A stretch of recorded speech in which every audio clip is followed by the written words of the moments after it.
What's up guys, Spin Firearms here, and today we're going to talk about why is it so dang hard to find the perfect firearm for everyday carry and everyday use.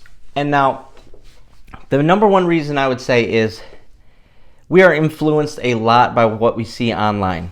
And nowadays, most of us do a lot more watching videos than actually going out and renting a firearm, asking a friend to borrow their firearm, and going to the range and testing it for ourselves. And that's just fine because there's nothing wrong with learning and watching these videos. So today we're going to talk a little bit about why it is so hard to choose. So when you have someone who feels very strongly about something, obviously they present their opinion, but that's just their opinion. That's exactly what it is. And same thing goes for me in this channel. I made a video about the Glock 10mm, how I could never carry this firearm. It is so powerful. So yes, if you got one shot off and you were defending yourself and you got one shot with it, and in the time you might got two with the 9mm or whatever, this might do more damage. That video opened my mind because one of the people who supports my channel heavily sort of went off on me. And so I'm sitting there, I'm like, do I deserve this? Do I deserve him going off on me? And then I always got to go back to my roots and and think to myself, I'm the same way.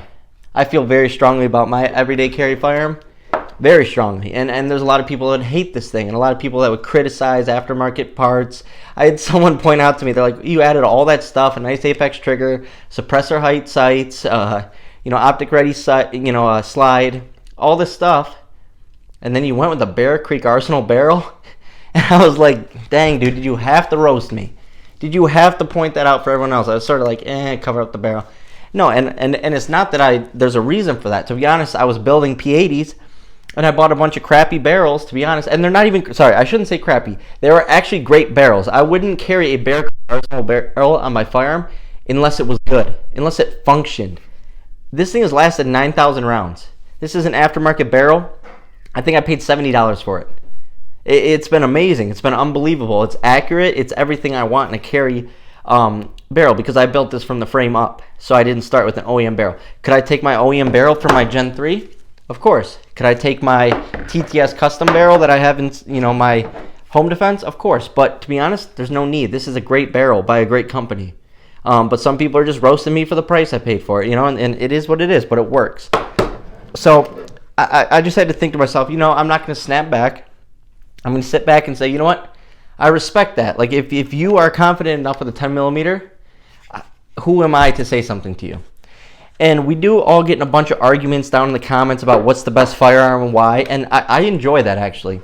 And as long as we're not getting nasty with it and fighting, as long as we are just stating our opinions and what we think are facts based off our personal experience, there's nothing wrong with that. There's nothing wrong with dialogue. But I also do recommend branching out. Us Glock fans always seem to have a chip on our shoulder when it comes to Sig, and Sig actually probably has a worse chip on their shoulder when it comes to us. I'm just kidding, guys. It's pretty fair, pretty even. But they do make a decent firearm. If you get a Sig that works, you can't go... there's so many people that carry a Sig P365, and there's a reason for that. It is a good firearm. Sig makes a good firearm. Yes, they have problems every now and then. It is what it is. But main thing is, are you testing your firearm? So when it comes to an everyday carry firearm, you might hear videos talking about the CSX. Oh my goodness, this thing has a terrible trigger and stuff like that. And then you see the video where I mag dumped the whole thing in less than 2 seconds. 12 plus 1, less than 2 seconds. That's just not true. Like, that's one guy's perspective. So what I would say is don't let one person's perspective, not even mine, influence your decision. The number one way to pick a good firearm is going to the range, renting it, and testing it out. Now, are there great options that I would recommend? Yes, the 26 because it can do everything. It can slip into your pocket. It can be home defense. It can be your everyday carry. It can be range fun with a 33-round mag. It can do everything, and the aftermarket support is unbelievable. But a lot of people don't like Glock, so then you could say the Sig P365 feels so good in the hand with this X grip. It's a very smooth shooter for its size. It's great. Or if you have $300, the GX4. You're still able to defend yourself with it. The number one thing I say is testing. But there's certain firearms that I do like better than Glocks. Like this right here, I like this better than a Glock 19. And I know you guys are going to get on me in the comments, and that's just fine. The XDM Elite is a better compact in my opinion. It has more features. It's a smoother shooter. Has a better trigger. There are some things the Glock 19 has over this, such as reliability, length of use. You know, it's a classic, one of the best firearms of all time. I like this better. It just is what it is. Now, a lot of this stuff comes from like a lack of training. Like, for instance, I sort of guided myself back to saying, you know, maybe I shouldn't carry a 40. Maybe I should, you know, go away from carrying a 40 and just, you know, go back to my roots of a 9, because I used to carry a 40 everywhere I went. And then that Elijah Dickens thing happened, and I'm like, 40, that's a little too much, you know, if I have to shoot from distance. But then I just started thinking more. I'm like, you know, if I train myself with a 40, you know, I should have no problem. It's all about how much you put into it. I would say the number one thing about choosing an everyday carry firearm is is it a reputable brand? Is it a Sig, a Springfield, Smith & Wesson, a Glock? You can't really go wrong with any of them. I mean, even look at this goofy looking thing. I think it looks awesome, but I get a lot of people that say it looks goofy. I think this is an awesome carry firearm. It's been 100% reliable. It's a great firearm. This is a Glock 26L that I built. Not a single issue with it. You know, and this might be a good match for someone who wants to carry a longer barrel, you know, like a Glock 19, but still wants that concealability. I mean, there's all different ways you can go. And to be honest, the main problem is we live in an age where we have all the best firearms available. We have so many brands. We have small firearms with high capacity. You know, we have small firearms with great triggers. We literally have everything. And that's honestly a really cool thing to have. That's why I don't get upset about these debates we have in the comments.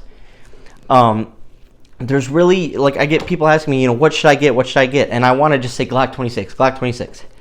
But all I can really say is the Glock 26 works best for me. And that's what makes picking a carry firearm so hard nowadays. Because you have all these influencers and people on YouTube like me saying, oh, Glock 26, Hellcat, Shield Plus. And you're like, oh my gosh, those 3 options, I don't know what to get. Go to the range, get some ammo, test them out. Trust me, it's better to spend $20, $30 testing 3 firearms and then making an informed decision than, you know, buying that firearm and saying, you know what, I actually don't like this thing.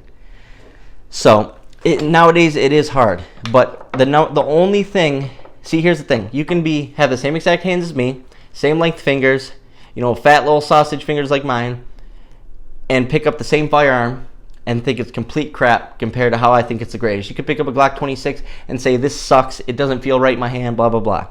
Then you could pick up something that I might not like, and it feels great to you, and I'm like, what the heck? That's just how it is. Also, you got to think about being comfortable while you carry. That's also what makes it so hard.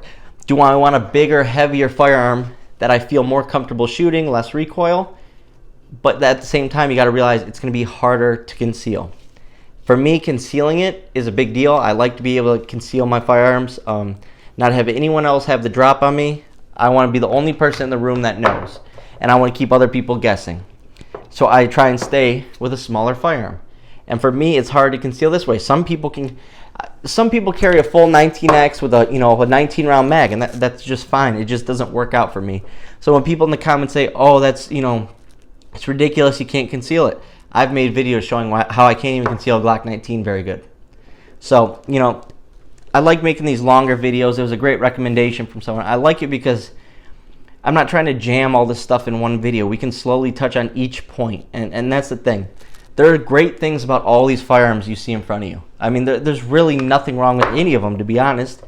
It's about what you like, and the number one thing I'd say is don't let anyone influence you. You can take things from certain videos.